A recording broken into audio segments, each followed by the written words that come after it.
Welcome to the Leadership Purpose with Dr. Robin podcast. I'm your host, Robin L. Owens, PhD, and this is where we dive in each week to give advice, tools, and tips for high-achieving women who have written books that make a difference for people while at work. I am a professor, and when I'm not doing that, I am speaking, writing, coaching, and teaching high-achieving women who have written books how to make a bigger difference, have more impact, and more purpose with their books. Okay, let's dive in. Before we get started with the episode, I want to ask you a question. Is your book ready to be turned into a successful online course? That's a question so many people have asked me. And so I decided to create a free resource to answer that very question.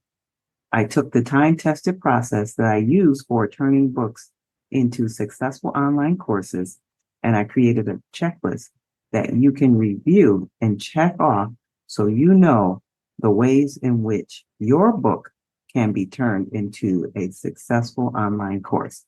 So just head on over to createmasterfulcourses.com, createmasterfulcourses.com, and get your free checklist there. All right, now let's get to the episode. Hi, everyone. Welcome back to another episode of the Leadership Purpose with Dr. Robin podcast.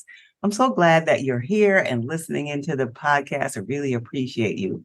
You have helped us get ranked into the top 5% of all podcasts globally, according to Listen Notes, the podcast search engine. So I really appreciate you, and especially here as we're at the start of a new season of the podcast. We're in season 3 now. So really excited. So if you're enjoying the podcast, go ahead and rate, review, subscribe, and that would be a big help. All right. Now, today, I'm talking with Allyson Letteri. Now, let me tell you a little bit about Allyson. Allyson is the author of the brand new book, Standout Startup. And I can't wait to hear more about that. We'll say more about it later. But she is a marketing leader and startup advisor who helps early stage startups launch effective marketing strategies.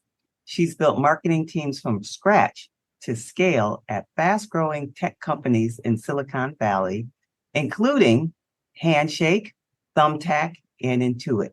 Allyson now works with dozens of founders and venture capital firms each year with the goal of accelerating their startups' growth. And today she lives in San Francisco with her husband and her 2 darling children. Welcome, Allyson Letteri. Thank you, Robin. It's great to be here. So glad you're here. All right. So now I just read a little bit about you and your work, just an overview. Why don't you tell us in your own words about you and then about your work? Perfect. Well, I now work as a marketing advisor to early stage tech startups. And this is really building off of my career building marketing teams at fast growing tech companies. I started as a strategy consultant and got really excited about every project where customer research was my main task. Flew all over the US, really getting into consumers' heads about things like how they bought running shoes and how they selected labels for wine brands. And that put me on the path to product marketing. And so I went from Intuit and led the launch of several products, including some in Asia, Canada, the UK. So got some amazing global experience. And then really loved the cross-functional startup nature of working in the country offices with Intuit. So as I was looking for my next opportunity, I really wanted to work at a startup and help build something from scratch. That led me to Thumbtack, where I built the pro marketing team and got to bring small business owners onto the platform, serving customers in a huge range of categories. And then I was excited and ready for the next challenge. So I went to Handshake, which is a job career network for college students. It's how most college students in the US right now find their first internships and jobs. And once again, built the marketing team from scratch. But in doing that, I developed this very unique skill set where I had to be marketer number one and come up with the strategy from day one on my own and execute while also hiring a team and building towards the dream marketing function where we really had all the right people and specialists in place. And so occasionally VCs that backed my companies would reach out to me and ask if I could talk to a founder and tell them a little bit about how to launch a product marketing team or help them think through their next hire. And in doing that, I realized there was a real gap for technical founders who don't have a marketing background. They have a big idea, they have a strong desire to launch something important in the world, but they don't know the right marketing steps to take. And that makes it very challenging to find the right customers or convince someone that their barely known product is better than some of the legacy solutions. And so I got really excited about helping founders. And that's what led me to be a marketing advisor. And now I work, as you mentioned, with a range of founders every week, every year, helping them both design marketing teams and think about the long term, what they're building, but also develop go-to-market strategies. So understand their target customer, the way to talk about their product in the market, and their marketing channel and content plan. It sounds like it's been in you throughout your career journey, marketing, your expertise in marketing. Where does that come from? Is there anywhere in your young life where you like little Allyson developing marketing teams in some way? Which I know it didn't show up like that, but I was just wondering if there's any relationship to what you're doing now to who you were in your younger years. I love that question. I've always been very creative. I am a watercolor artist in my spare time. When I was growing up, I always had my art supplies out. I've always loved projects where I start with a blank page and creating something out of nothing. And I found that marketing let me dial into that creativity in my professional life.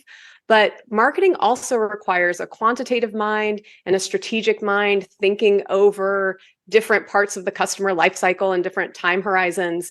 And I really enjoy toggling between the big picture, what's the strategy, what are the company goals, and then the tactics. What are we creating today to change minds and motivate someone to take action? And then, as I mentioned early in my career, I fell into doing marketing work through the Boston Consulting Group and a lot of customer research. And all good marketing decisions come from really understanding your ideal customer and that empathy and getting in their head so you can understand their needs and then share your product or your solution in a way that resonates with them. So creativity is very woven through every marketing decision. And yes, I'd say that relates to my earlier life too. Yeah, it sounds like it. And there's some matchmaking involved. You're matching whatever your service or product is with the ideal person for that. Yeah, That's exactly right. I love that. I love that. All right. So now tell us about the book. I mentioned it, but tell us the title again and then the premise of the book. Perfect. So the book is called Standout Startup, The Founder's Guide to Irresistible Marketing That Fuels Growth. And the main idea of the book is that for any company to be able to grow, they need to be able to reach users for whom their product is the best fit. And they need strong messaging to communicate why the product is valuable, how it solves that person's need, but also how it stands out, how it's differentiated from other solutions. And that is really the most essential ingredient. What makes you different and better? Why choose my product over any other solution that you could consider? And as I was transitioning into advising work 2 years ago, I went in very open to surprises. I knew that my depth and breadth of marketing experience would lend myself to being able to help founders in a range of ways. But something that came up consistently was this feeling of people don't get it, that my product is so much better than the alternatives, but something's not clicking. I'm relatively unknown. I feel like my website isn't converting customers. The messaging I'm putting out in my social media or in other channels doesn't seem to work. Frankly, my sales pitch feels off. What do I do? Where do I start? And so this book is divided in 3 parts, and it really walks founders and any startup or business leader through the process to develop effective messaging, which then unlocks how do you create effective content to move someone from having never heard about your product before to understanding that it is a great fit for their needs and it's better than the alternatives, to buying, starting to use, and ultimately becoming an active user who recommends your product to other people. Which is so valuable for anyone who has a message that they want to get out to other people. That It process is. is a very valuable step-by-step process to get people from where they are to where they want to be in terms of their messaging. That's fantastic. All right, so now let's think about yourself as an author. You do Yes. all this marketing expertise with your creative self and your creativity. Now let's focus on the role of author because you wear many hats. And this podcast, especially this season, I'm talking to authors whose books make a difference for people in the area of work and business. And your book does that. So now we're thinking about those authors and you as an author in that vein. Tell us, what would you say has been the greatest joy in your role as author in getting your books out into the hands of people? I'd say the greatest joy was actually the forcing function of the book to really create a step-by-step process with my ideas and frameworks that anyone could understand to be able to implement what's in the book.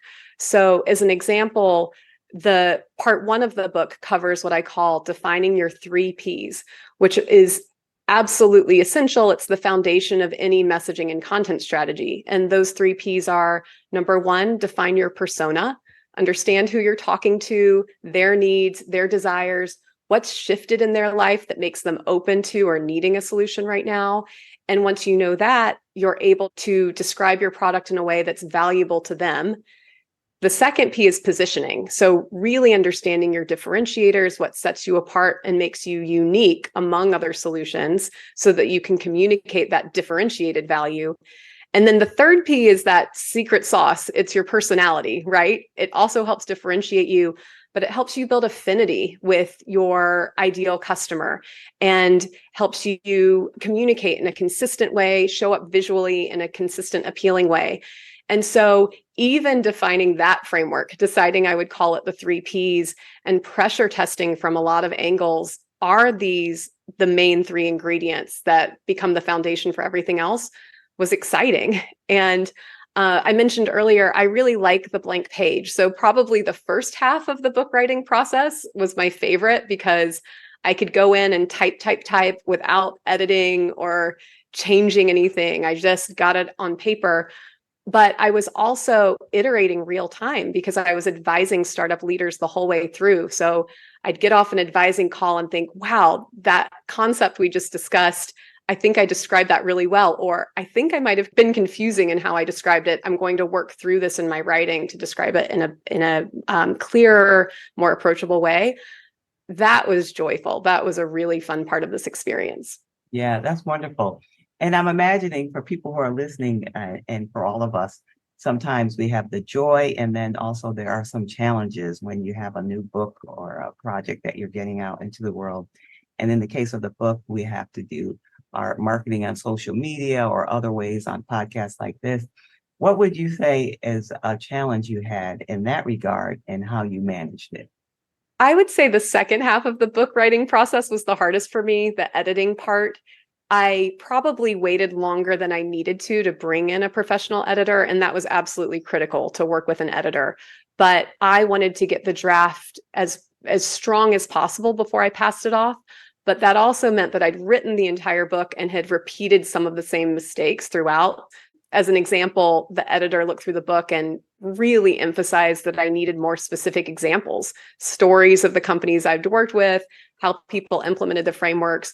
And if I had gotten that feedback earlier, I intuitively knew it, but I really needed someone to tell me, you have to do this to follow through. I could have cut out some time and some effort in reworking later on. So fighting through the tedium of editing and underestimating how much effort it would take to incorporate edits was part of it. And then I'll admit that imposter syndrome plagued me the whole way through. Even though I knew that I had depth of experience in this topic and I was impacting companies real time every day, I had many moments where I had to fight through the inner voice of, this isn't unique enough, or this isn't good enough, or who are you to write this? And I'm so glad I fought through that, but I mention it because it's a beast and it's always whispering in your ear. And so surrounding myself with a supportive community, but also having some of these book professionals help me really helped me get through that hump. Yeah, the support of others is so valuable. All right, so now, the podcast is called Leadership Purpose, right? But the podcast is for what I call high achieving women who are ambitious, goal-oriented, professional business owners, doing all the things. And they're the ones that people come to them for support at work and business and at home because they can do a couple things. They're good at a few things, right? So they're the ones that are getting the support. So then I thought, well, who supports them? So I was like, okay, on the podcast, I'll have people who fit that description talk to each other and just give advice and tips as well as talk about their book. All right. So now with that woman in mind, what's one piece of advice from your professional or personal experience to help her in any way? I would say don't get stuck. Know that there's a solution to everything. You might just have to come at it from a different angle. And that's always been my perspective in leading teams and taking on this book project, which was something I went into somewhat naively, but learned it along the way. And when things start to feel complex and overwhelming, the first question I ask myself is, how can I simplify this? How can I break this down into something that is more achievable? What can I cut out so this doesn't feel as noisy or chaotic, but helps me move forward? And I think that's been essential. The other thing I'll say is that a lot of the why behind me putting time into this book and choosing to spend my time on advising versus going back to work full time or doing other things with my time is that I think one of the most powerful things you can do as a manager or as someone who is an advisor is empower the people that you're working with to do the best work that they possibly can. And so when I was managing a team, my attitude was always, what does this person that I'm managing need to achieve their goals, which are my goals too, and the company's goals? And how can I unblock them and help them move forward in the way that they need most? So there's no one size fits all management style. And similarly with my advising work, the reason I do this is to help founders and startup leaders break through barriers and really accelerate. So I'm always adjusting on the fly to what does this person need. So it really goes back to one of the core ideas of the book. You really need to understand the person you're working with or the customer that you're trying to reach and motivate to know what actions you take. And so I'm constantly thinking about what does this person need and then how can I show up to give them that as I'm advising or working with a team. Yeah, and I'm taking in what you're saying to keep it in mind as I'm listening and moving forward with the interview. All right, so leadership purpose. Do you think it's important for you and or others to have a sense of purpose in their work? And if so, why? If not, why not? Absolutely. Critical and vital. And I can talk about this from two angles. In the work I do with founders, I haven't met a single founder who started a company without some big change they wanted to create in the world, or even an important change that they wanted to create in a small group of people's lives. It starts with purpose and this spark of, I can do this. I can create a product that helps someone solve something in a better way than they're doing today. And so a lot of my purpose in my work is to help that founder, that leadership team unlock their purpose so that their customers can benefit and thrive, and ultimately the world gets better. And I'm very fortunate to work with a wide range of startups that do have a social impact, from climate tech to health tech, diversity, equity, inclusion. And I love that work. It's phenomenal. So very purpose-driven. And then I will say in my own life, when I've been least happy in my career is when I felt that my job didn't have a sense of purpose, or I was doing important work, but I was very replaceable. I didn't need to be doing this. Someone else could be doing this. And so as I stepped back over the past few years and really thought about what's my next chapter, as I leave leading marketing teams full time every day, I was really looking for something with an unmet need in the market. Where is there demand for something or the need for something that I can uniquely share, that I have the experience to be able to help with, but also that lights me up and that makes me feel fulfilled? And as I think about this book and why I chose this topic, I found that many startup leaders were really struggling with this. Where do I even start with creating a marketing strategy? And so I wanted to give them a sequential set of steps to take and help them nail the fundamentals so that forever after their marketing strategy would be stronger. And I wanted it to be a place where I had a lot of confidence in my knowledge and proven success in helping companies get this. But I'm realizing more and more, I'm going to be talking about this topic a lot. So I'm glad that I chose something that is exciting to me, that I really enjoy doing. And I think that magic mix is purpose and gives me a lot of excitement when I wake up every day and get to do this kind of work. Yes, and we can hear the passion in your voice, and I have the benefit of seeing you. I could see it all over your face as you light up when you talk about it. All right, Thank you. Allyson, you have been so generous with your time. I know you're doing lots of things, helping lots of founders. Before we go, is there anything you'd like to say that I didn't think to ask you, or something that come to your mind before we tell people how they can get the book and get in touch with you? Thank you. Well, one thing I'd say is there's no substitution for experience. And I thought about switching into an advising or consulting role at various stages in my career, but I'm really glad I didn't do it until I'd gotten lots of reps under my belt. I got to experience so many different situations at companies where there were new challenges, there were new customer segments we needed to enter, or we needed to share some challenging news about how we were changing the product for the long-term good, but it would cause some near-term pain, or just managing many different types of people with different skill sets, personalities, needs. And all of those prepared me to do the work I'm doing today and also take risks. It made me less risk averse, right? And made me realize that I can do hard things and stay unstuck. So I just encourage people who are on a career path where they're learning, keep going, and exciting things are around the bend if you have really strong experience and passion for what you're doing. And then the one other thing I'll share is if you already have a strong book idea, and even better, if you have a bit of an outline in your head, you're probably more than ready to write it. And there's no better time than now. No conditions will ever be perfect, but I really encourage people to go for it. It's been a very positive experience. I've learned so much, and I feel a lot of possibility for what's ahead as I share this knowledge, and am excited to see what that brings. Yes, I'm excited to see all it does in the world. I know it's going to do great things.